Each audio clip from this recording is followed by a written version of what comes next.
jaaleel ku soo dhawaada youtube-kayga Toy Show oo hadda jeer uga barteen qisas iyo sheekooyin wax ku ool ah. Jaaleel ciwaanka kan aad arkaysaan Eebe oo sakaraadaya. Waxaanu ka soo qaadanay qoraal kale oo dheer uu qoray Professor Cabdisiciid Cabdi Ismaaciil ee ugu magac daray Eebe oo Turkiga ku sakaraadaya. Hay'ashee ciwaanka ayaan anigu Axmed Toy wax u bedelay Eebe oo sakaraadaya. Waxaanu ka tagnay intii ku saabsanaa dalka Turkiga. Waxaana xusid mudan in qoraalka oo dhani aanu soo qaadanay intii ubuucda ahayd ee ugu muhiimsaneed oo aanu ka tagnay oo kaliya tii Turkiga. Jaalayaal haddaba qoraalkan muhiimka ah ka faa'iideysta oo dhageysi wanaagsan ayaad leh. Jaalayaal qisada tan la yaab kale waxay ku bilaabanaysaa sida tan in Eebe dhiman waa mas'ala muuminka iyo mulxidku labaduba ay si fudud iskugu raaci karaan. Maxaa yeelay muuminku wuxuu aaminsan yahay in Eebe uusan dhalan oo uu aabid jiray wixii aan dhalanna aysan dhiman. Si taa la mid ah mulxidku waxa uu rumaysan yahay in Eebe uusan jirin oo dhalasho iyo dhimasho toona aan laga filay. Haddaba waa maxay sakaraadka iyo dhimashada Eebe laga sheegaya? Sakaraadka ama dhimashada Eebe waa sarbeeb ka turjumaysa xoogaysiga calmaaniyadda iyo hoos u dhaca ku imaanaya ku dhaqanka diimaha. Waa fikrad biyadhaceedu uu yahay in dunida casriga ah ay doodda waranluhu ka guulaysanayso doodda wadaadka. Hadalhaynta dhimashada Eebe qarnigii 19aad bay wadamada reer galbeedka ka bilaabatay. Laakiin dunida islaamka dhowrkii dabshid ee u dambeeyay baa laga baqlay. Erebixinta dhimashada Eebe waxaa lagu abtiriyaa filosoofkii Jarmalka ahaa ee Friedrich Nietzsche ee noolaa 1844-1900. Nietzsche buuggiisa sidaas baa Zarathustra u hadlay, isaga oo adeegsanaya carabka Zarathustra ama Zaratishti ayuu wuxuu noo sheegayaa in Zarathustra markii uu ka soo degay buurtii uu 10 sano dusheeda ku qilaaweynayay uu kayn buurta hoosteeda ku tiil kula kulmay wadaad waayeel ah oo u sheegay inuu bini aadamka necab yahay laakiin uu alle jecel yahay. Zaratishtina kolkii uu maqlay hadalka wadaadka uu ku yiri ii ogolow in aan dhaqso u baxo anigu waxba kaama sito. Waxa ay kala teen iyada oo labaduba ay qoslayaan. Goortii Zaratishti uu keligii noqdayna wuxuu iskula hadlay tani ma suurtagalba wadaadkan waayeelkii inuusan kaynta ku maqal in Eebe uu geeriyooday. sidoo kale dabshidkii 1882 Nietzsche waxa uu qoray buug uu bixiyay cilmiga farxadda leh wuxuuna ku xusay sheeko gaaban oo loo yaqaan qisada ninka waalan. Qisadaas dhexdeeda ninka waalani wuxuu ku doodayaa in Eebe uu dhintay dadkuna ay yihiin kuwa dilay.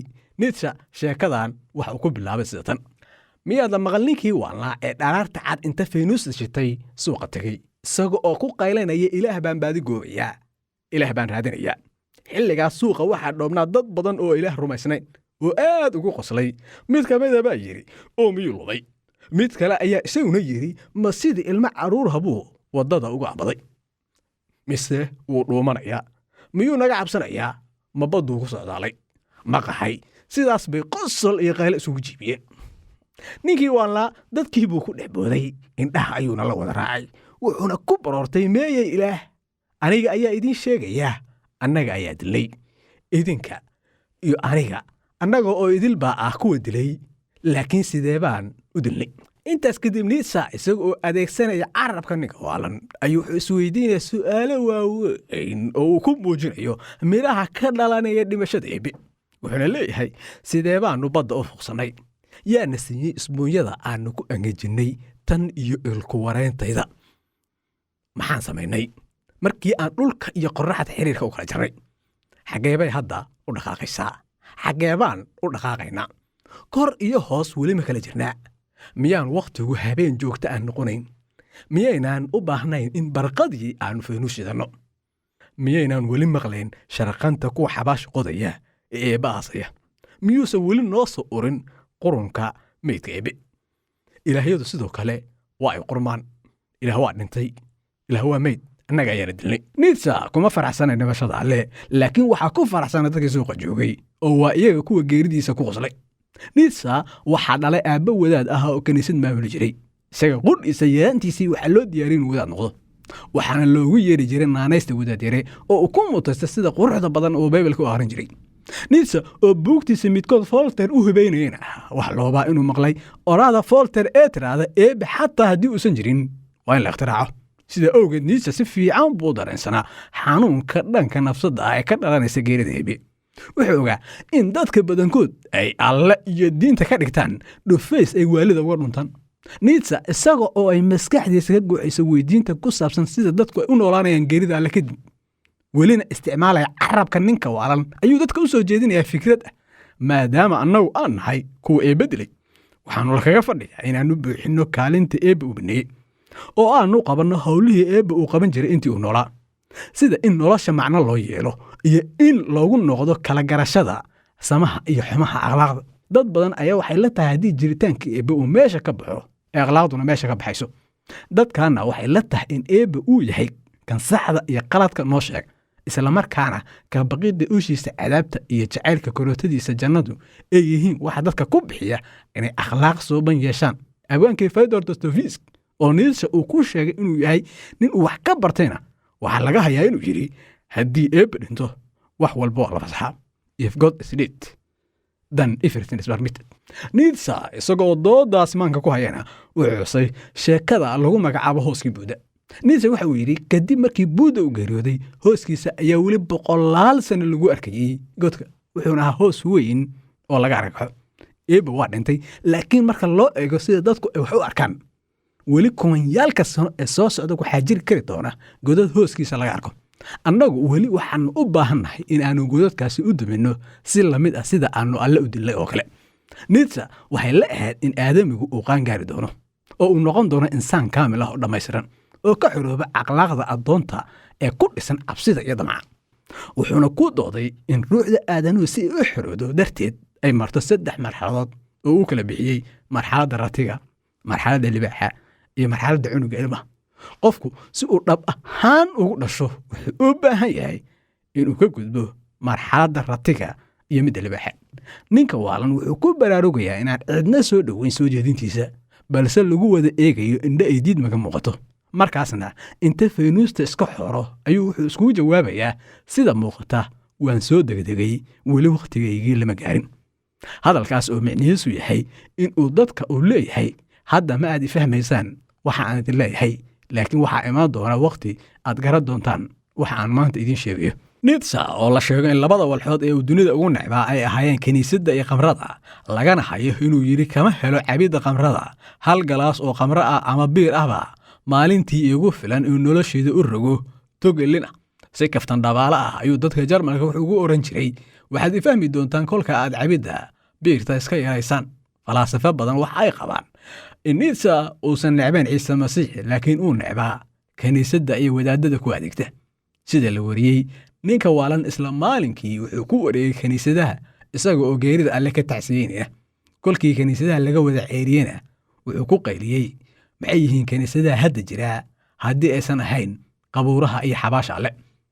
waxaa muhiim ah in maanka lagu hayo in dadka Nietzsche sida tooska ula hadlayay ay ahaayeen bulshada Jarmalka iyo guud ahaan dadka diinta kiristaanka haysta. dadka diinta haysta waxay rumaysan yihiin in Nabi Ciise uu ahaa in ilaah ama ilaaha la dilay, laakiin dib ka soo noolaaday, ifkana uu dib ugu soo laaban doono si uu aadanaha u badbaadiyo, qiyaamuhuna u dhici doono soo noqoshadiisa kadib. Nietzsche isaga oo fikraddaas ka duulaya ayuu wuxuu dadka u sheegayaa in ilaah uu dhintay, dadkuna ay yihiin kuwa dilay, soo noqosho iyo qiyaamo la sugayaana aysan jirin. Nietzsche dhimashada eebbe wuxuu u adeegsaday si uu u tusay calmaaniyadda qarnigii 19aad Yurub ku xogaysanaysay ee keentay in dadku aysan diinta dan iyo hele ka gelin, ayna ku mashquulaan danahooda adduunyo, cilmi, dhaqaale, bulsho iyo siyaasad, iyaga oo naftooda ku tashanaya alla iyo ambiyana waxba ka sugay.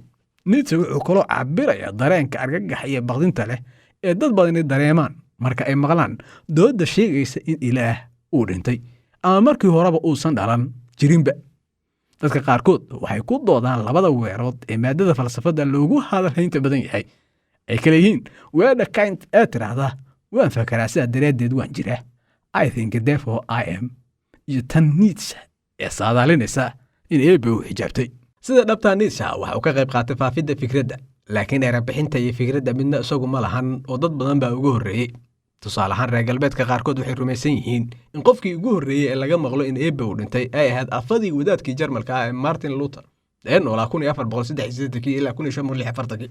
sida la sheego, xilli wadaadku aad uga niyad jabsanaa waxqabadkiisa ayuu maalin wuxuu arkay xaaskiisa oo xiran maryin madow oo u eg kuwa ay xirtaan dumarka asayda sida, goortii uu weydiiyey sababta ay maryaha madow u xiran tahayna waxay ugu jawaabtay markaan arkay sida aad u teeraayeense tahay baan waxaan u qaatay in eebba u dhintay.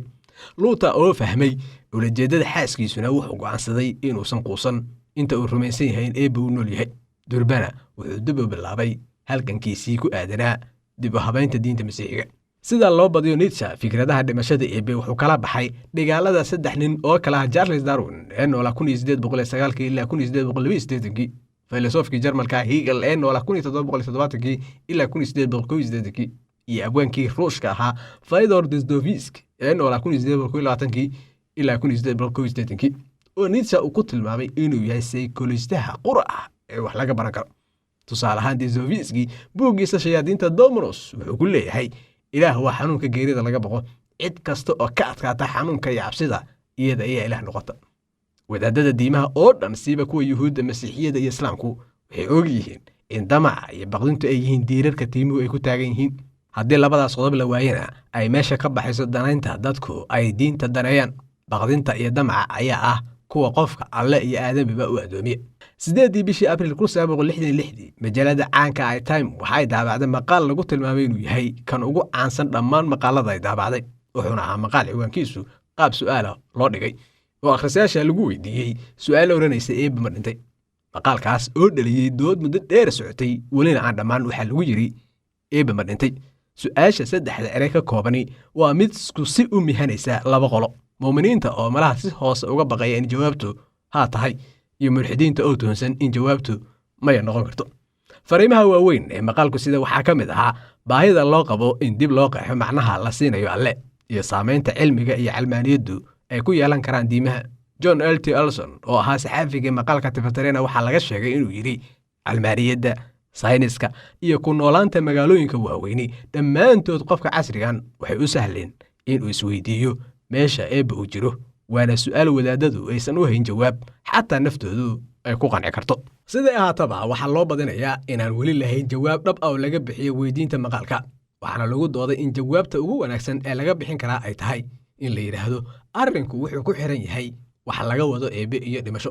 suufigii gabyaaga ahaa ee Maxamed Iqbaal ee noolaa 1877 ilaa 1938 oo lagu tilmaamo aabbaha ruuxiga ee dalka Bakistan, kana mid ah aqoon-yahanada dunida islaamka aadka u akhriyay dhigaalada Nietzsche, isagoo aad moodo inuu hore uga jawaabo su'aasha majallada ayuu wuxuu yidhi in badan asxaabteydu waxay weydiiyaan ma aaminsan tahay jiritaanka eebbe.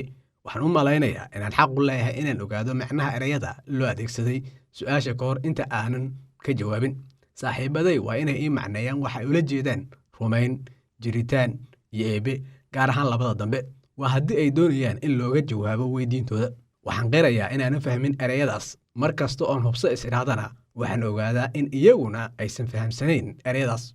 100 sano Iqbaal ka horna wadaadkii Thomas Aquinas baa wuxuu yidhi ma ogaan karno waxa eebba uu yahay, laakiin waxaan ogaan karnaa waxa uusan ahayn. We cannot know what God is, but rather what he is not. sida aqoon-yahanada qaarkood qabaan, Maxamed Iqbaal wuxuu ka walwalsanaa in warka dhiilada leh ee Nietzsche uu ka keenay diinta masiixiga ee sheegaya in eebba uu dhintay oo kale uu ku yimaado diinta islaamka.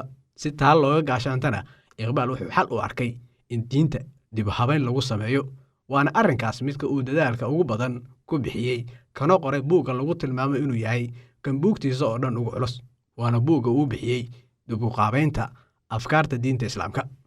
Iqbaal mar uu ka jawaabayay sababta ku bixisay inuu mawduucan ka hadlana waxa uu yidhi islaamka waxaa dusha ka fuulay qalfoof khuraafaad ah, waxaana doonayaa in aan qalfoofkaas ka sifeeyo.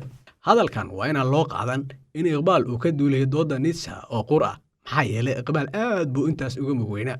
wuxuuna ahaa nin bari iyo galbeed labadaba u arooray oo wara badan ka waraabay. wuxuuna ahaa nin si wanaagsan u fahmay falsafada galbeedka, laakiin intaas ka hor wuxuu si fiican u dhuuxay aqoonta islaamka iyo tan reer bariga.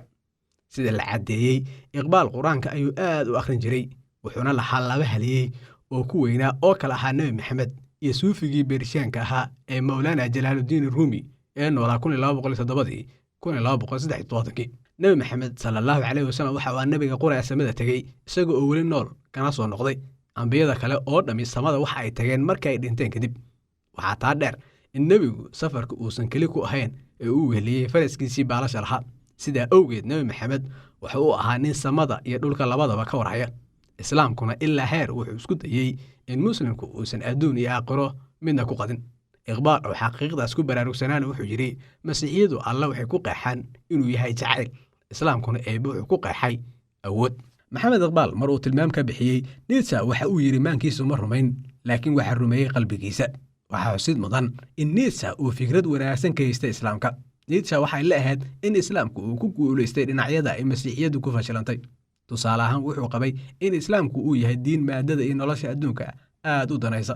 Nietzsche si uu nooga dhaadhiciyo sida diinta islaamku ay daacad ugu tahay adduun jacayl ayuu waxa uu sawirtay kulan qarnigii 18aad dhulka carabta ku dhex maray nin Ingiriis ahaa iyo oday wahaabi ahaa. Ingiriiska kirishtaankiihii wuxuu aad u fajacay markii uu ogaaday in odayga wahaabigiihii uu laba walxood oo keliya uu dembi u yaqaan: in la caabudo ilaah aan alla ka ahayn iyo in sigaa la nuugo.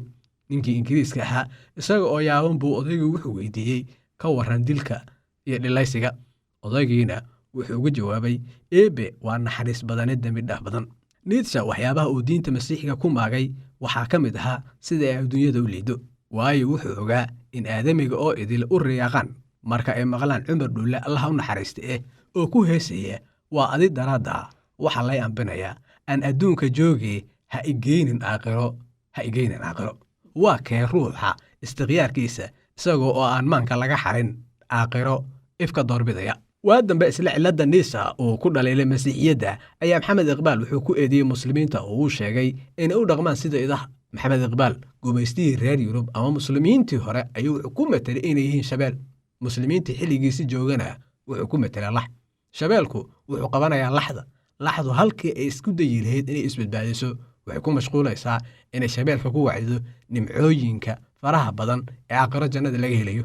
laxduna waxay ku doodaysaa in jannadu ay u sugnaatay masaakiinta tabarta yar ee xataa haddii afka gacanta loo geliyo aan qarinin.